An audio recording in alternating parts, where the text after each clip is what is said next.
तो खान साहब की वीडियो ऑब्वियसली वो आपने देखी हो, मेरा ख्याल उसके पता नहीं भी कितने व्यूज़ हुए हैं, उसके 10-12 हज़ार व्यूज़ हो गए थे।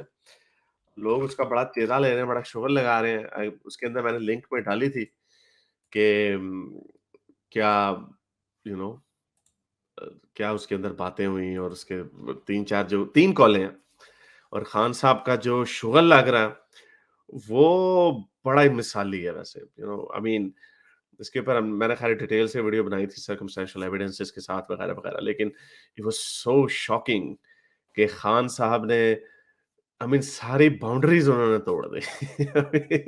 क्रीम पफ, पीछे से आऊँगा, जब थक जाओगी, वो उसको भी लेके आना, मैं देखूँगा सिर्फ फैंटेसी, प्लेज़र पॉइंट, उनका इतना शुगर लग रहा है, लेकिन मैं देख रहा हूँ कि जो पीटीआई के जो यूथिये हैं, बिल्कुल चुप हैं। ट्विटर पे ऑनलाइन बिल्कुल चुप है। हमारा रंगीला ट्रिपल एक्स प्राइम मिनिस्टर वो पीछे से क्या बातें कर रहा है और दुनिया के सामने तस्बीह पकड़ी हुई है। तो ये एक ऐसी फेल्ड स्टेट है। This is not only just a failed state from the economic perspective, ये एक ऐसी फेल्ड स्टेट है जो मॉरली भी फेल्ड है और दुनिया को भाषण देती है वैसे। सारी दुनिया को भाषण देती है। ओ जी मगरिब में ये हो गया और आजकल के जो लंडे के मोमिनीन, लंडे के मोटिवेशनल स्पीकर कैसर राजे जैसे लोग, वो बता रहे होते हैं, वो उनके वोक्स के जो प्रॉब्लम्स हैं वो दिखा रहे होते हैं। वो जी देखो क्रॉस ड्रेसिंग, ट्रांसजेंडर ये है ये है और तुम्हारी अपनी क्या हालत। वो ये सारे ही नंगे हैं इस हमाम में। अगर अगर मैं ये अक्सर मिसाल देता हूँ, ऐसा हालाँकि ऐसा होना नहीं। अगर मेरी कोई गंदी ऑडियो आ जाती है किसी खातून के साथ बात करते हुए, ठीक है? या अगर मेरी कोई गंदी टेप आ जाती है तो मुझे तो इतनी-सी भी शर्म नहीं आएगी, क्यों? क्योंकि हम तो ये हमारे तो वर्ल्ड व्यू में ये चीज़ ठीक है। बॉयफ्रेंड, गर्लफ्रेंड आपस में ये काम कर सकते हैं। हमें तो इसमें कोई बुरी बात नहीं है। ये मुनाफिक हैं, दुनिया के सामने अल्लाह अल्लाह, ओहो जी आँखें नीचे कर लें, कुरान की आयत निकाल के दिखा देंगे और पीछे से क्रीम निकल गई है मेरी। ये खान साहब के वर्ड हैं। तो ये ये ऐसी मॉरल बैंकरप्ट कौम है। अभी मैं देख रहा था ट्विटर पे ही वीडियो थी एक, पाकिस्तान के कश्मीर में कुछ कश्मीरी पाकिस्तानी फौज फौज को गालियाँ दे रहे हैं। बलूचिस्तान में अभी कल करीमा बलोच की सेकंड डेथ एनिवर्सरी थी। उनकी जो डेथ है उसकी बड़ी सस्पिशियस सर्कमस्टेंसेस में उनकी मौत हुई है। इन्होंने खैर वही इल्ज़ाम लगा दिया रॉ की साजिश है, रॉ ने मारा। हालाँकि she was anti ISI, she was anti पाक फौज, शी वाज़ एंटी जो ये स्टेटस क्वो है पाकिस्तान का, तो रॉ क्यों मारेगी उन्हें? बस बेवकूफ़ है ये। इस अवाम को ट्रक की बत्ती के पीछे लगाना इतना आसान है कि और मेरा ख़्याल से पूरी दुनिया में हमें ये फिनोमेना नज़र आ रहा है। एक एक व्यू, कोई क्रिटिकल थिंकिंग है ही नहीं इनके अंदर। जो इनको बात कह दी जाती है वो उसी के हिसाब से अपने ही लीडर के पीछे या अपने जो स्टेट का जो अगर अगर स्टेट के होते हैं, अभी नंबर 1 एजेंसी, नंबर 1 आर्मी का ये यूथ ही आर्मी को ज़लील कर रहे हैं इस वक़्त ट्विटर के ऊपर बैठ के, क्योंकि पिछले 2-3 दिनों से चुप थे। खान साहब की ऑडियो लीक्स, तो अब जी इस्लामाबाद का में जो धमाका हुआ, उसको जोड़ रहे हैं कि ओहो जी ये है नंबर 1 आर्मी, ये है नंबर 1 एजेंसी।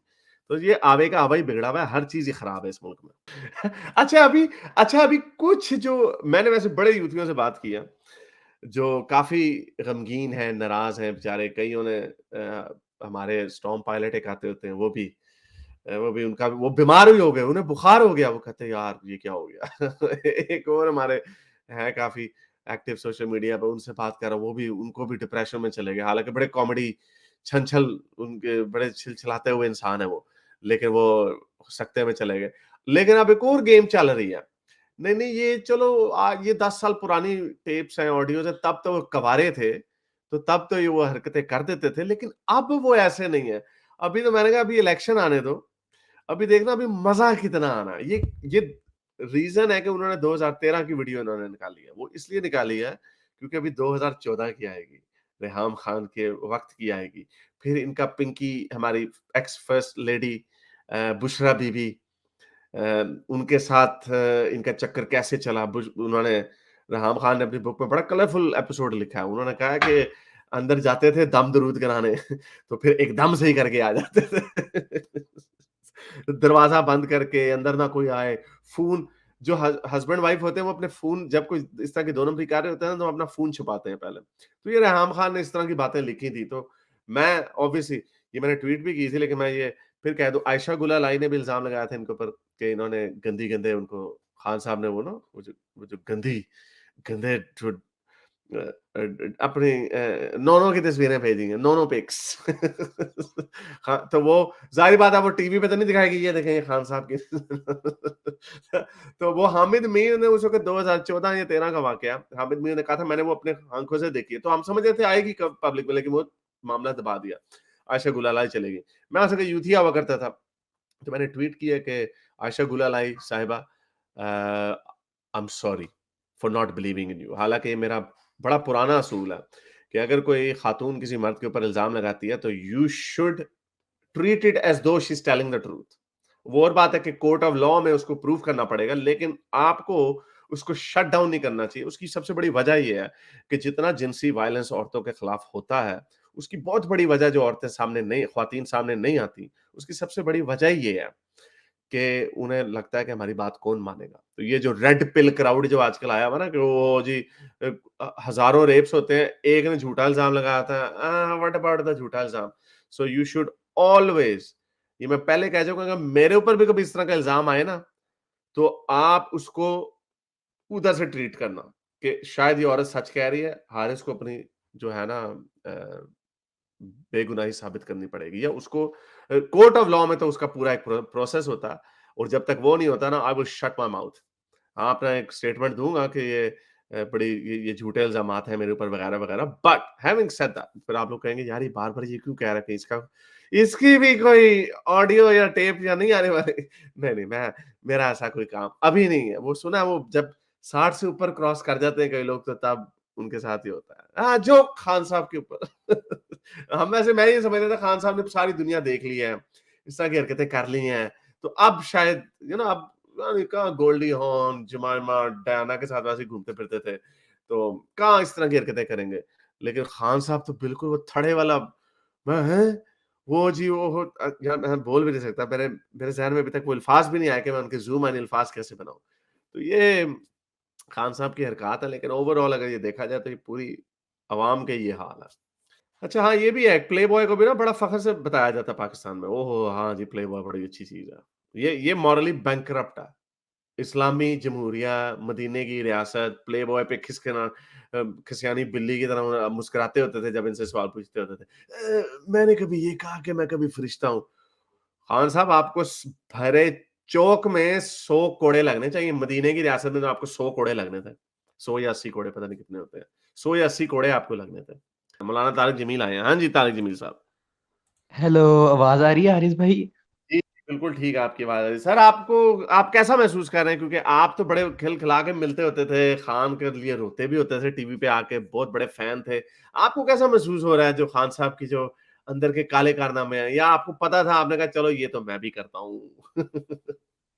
नहीं, ये अच्छी बात है खान साहब कर रहे हैं यार, आप एन्जॉय करने दें उनको। आपको क्या मसला है? नहीं तो मदीने की रियासत में ऐसे काम नहीं ना हो सकते। नहीं तो हज़रत मोहम्मद नहीं करते थे? नहीं, हज़रत मोहम्मद कहाँ फ़ोन के ऊपर इस तरह की बातें करते थे। हज़रत मोहम्मद इतने ना, ये गलत है, ये क्रिटिसिज़्म गलत है बिल्कुल। हज़रत मोहम्मद ठीक है, उनको जब कोई लड़की पसंद आ जाती थी तो वो फ़ौरन रिश्ता भेज देते थे। वो रिश्ते से पहले कोई इस तरह की हरकत नहीं करते थे। शादी से पहले इस तरह की हरकत नहीं करते थे। हाँ, लौंडी लौंडी लेकिन हो रहा है, लौंडी इंसान नहीं होती ना। इस्लाम में लौंडी इंसान नहीं होती, लौंडी को निकाल दें, ये लौंडी नहीं थी ये खातून जो भी थी। ये तो ये तो मदीने की रियासत में तो कोड़े पड़ जाते हैं। हाँ जी, कह तो सही रहे हैं वैसे आप। तो लेकिन मुनाफ़िक़त, आप कभी यूथिया नहीं रहे? नहीं, मैं अब यूथिया नहीं रहा। पहले थे आप? जी, जी, पहले था। कितना अरसा ये आपका ताल्लुक कौम यूथ से था? मेरा कोई 2 डेढ़ साल, 2.5 साल, 3 बस। साल रहा होगा। अच्छा, फिर आप इतने बड़े यूथिया नहीं थे जितना मैं था। मुझे तो लोग जूतियाँ भिगो-भिगो के मारते हैं कि कि मैं तो पूरा कौम यूथ 96 से लेके 2020 तक 24 साल 22 साल में कौम यूथ से ताल्लुक रहा। वो तो जब मैंने कहा यार, ये मदीने की रियासत कब छूटेगी इस मुनाफ़िक़त से निजात, तो फिर जाके मैंने कहा तो चलें, मेरे इस नेक काम को जारी रखने के लिए मुझे पेपैल या पेट्रियन पे ज़रूर सपोर्ट कीजिए, ताकि मैं अपना पैगाम ज़्यादा से ज़्यादा लोगों तक पहुँचा सकूँ।